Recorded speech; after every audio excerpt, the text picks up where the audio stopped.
In this video to show you how to put the date on the Fujifilm J10. Let's start it off. Here we go. Let's turn on the camera and then we're going to go into the menu system. During the live play, you're not going to be able to get to that sub menu which you need, so you want to put it on play mode. So here on play mode, as you can see, I already got the date on there when I took this photograph. Okay, so what you want to do is, now that you're on the play menu, we're going to go into this sub menu.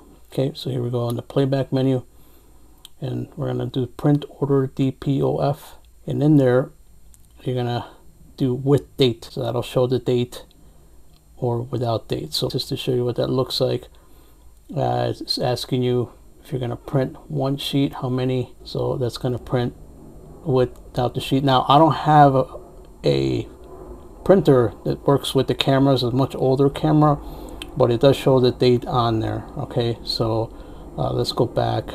I'll show you one more time. Print with date, so we want to set that.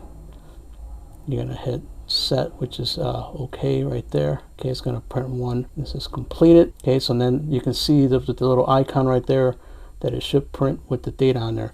So if you are successful, let me know. I don't have a printer that works with this camera anymore since it's a much older camera, but if you wanted to have the date on your picture, that's the way you would do it. So there you go. Let me know how it fares for you, and we'll go from there.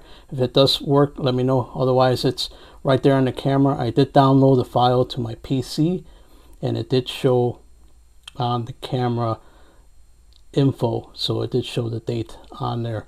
Here's a bonus about this camera. The way you charge the battery, here's the battery for it right there. Now let me take out the battery for you. This is the kind of battery it uses, and you need a charger, so you need this charger in order to charge the battery.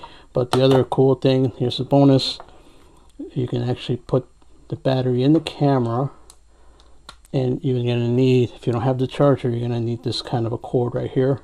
It is proprietary to the Fujifilm camera, but once you have it, you'll be able to connect it here like that, and you'll be able to charge it via your PC. Okay, so that's the bonus. Hope you found this useful. I'll see you on the next one.